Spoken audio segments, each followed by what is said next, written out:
जो करी कष्ट जाई पुनि कोई, जात ही निद जुड़ाई होई। जड़ता जार विषम उर लागा, गय हुन मंजन पाओ अभागा। यदि कोई मनुष्य कष्ट उठाकर वहां तक पहुंच भी जाए तो वहां जाते ही उसे नींद रूपी जूड़ी आ जाती है। हृदय में मूर्खता रूपी बड़ा कड़ा जाड़ा लगने लगता है, जिससे वहां जाकर भी वह अभागा स्नान नहीं कर पाता। करी न जाई शर्म जन पाना, फिरी आवई समेत अभिमाना। जो बहोरी को पूछन आवा, सर निंदा करी ताही बुझावा। उससे उस सरोवर में स्नान और उसका जलपान तो किया नहीं जाता, वह अभिमान सहित लौट आता है। फिर यदि कोई उसे वहां का हाल पूछने आता है तो वह अपनी अभाग्य की बात न कहकर सरोवर की निंदा करके उसे समझाता है। सकल विघ्न व्यापही नहीं तेहि, राम सुकृपा बिलो कहीं जेहि। सोई सादर सर मज्जनु करई, महाघोर त्रय ताप न जरई।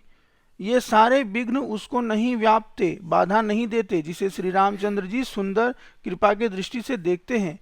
वहीं आदर पूर्वक इस सरोवर में स्नान करते हैं और महान भयानक ताप से आध्यात्मिक और अधिदैविक अधिभौतिक ताप से नहीं जलता है। ते नर यह सर तजहि न काऊ, जय सिया राम। जीन के राम चरण भल भाऊ, जय सिया राम। जो नहाई चई यही सर भाई, जय सिया राम। सो सत्संग करहु मन लाई, जय सिया राम। जिनके मन में श्री रामचंद्र जी के चरणों में सुंदर प्रेम है, वे इस सरोवर को कभी नहीं छोड़ते। हे भाई, जो इस सरोवर में स्नान करना चाहते हैं वह मन लगाकर सत्संग करे। असमानस मानस चक चाही, जय सिया राम। भई कभी बुद्धि विबल विमल अवगाही, जय सिया राम। भयहु हृदय आनंद उछाहू, जय सिया राम। उमगेऊ प्रेम प्रमोद प्रबाहू, जय सिया राम। ऐसे मानस सरोवर को हृदय के नेत्रों से देखकर और उसमें गोता लगाकर कवि की बुद्धि निर्मल हो गई है। हृदय में आनंद और उत्साह भर गया है। प्रेम तथा आनंद का प्रवाह उमड़ आया है। चली सुभग कविता सरिता, सो जय सिया राम। राम बिमल जस जलस भरिता, सो जय सिया राम। सरजु नाम सुमंगल मूला, जय सिया राम।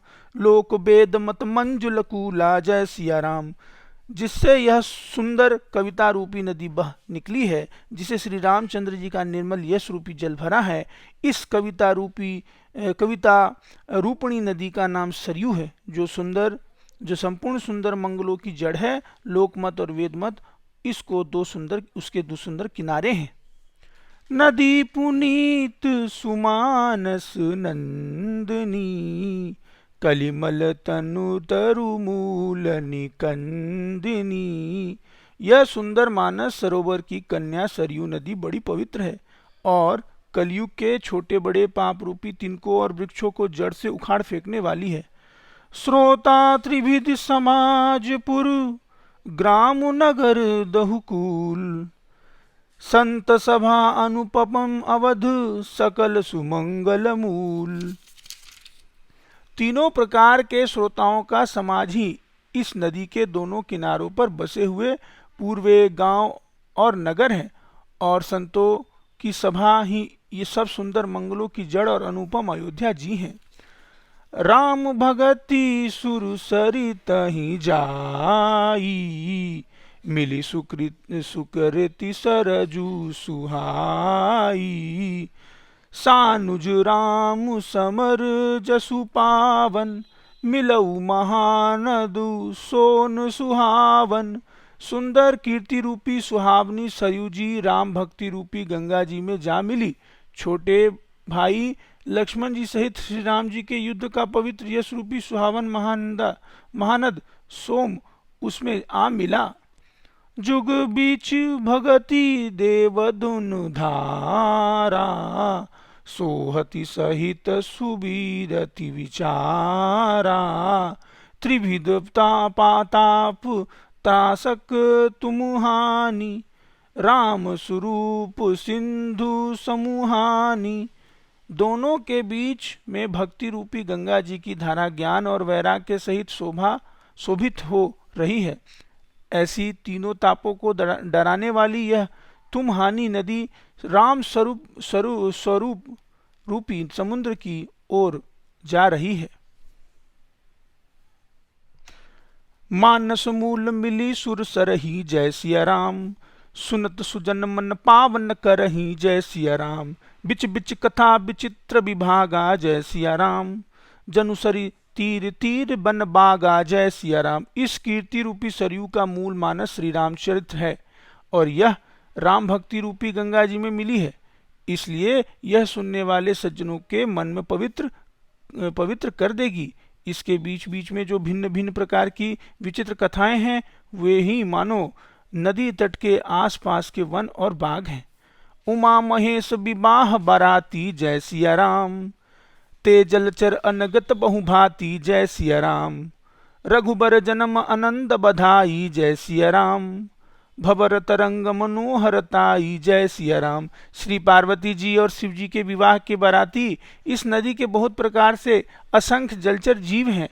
श्री रघुनाथ जी जन्म की आनंद बधाइयाँ ही इस नदी के भंवरे और तरंगों की मनोहरता है।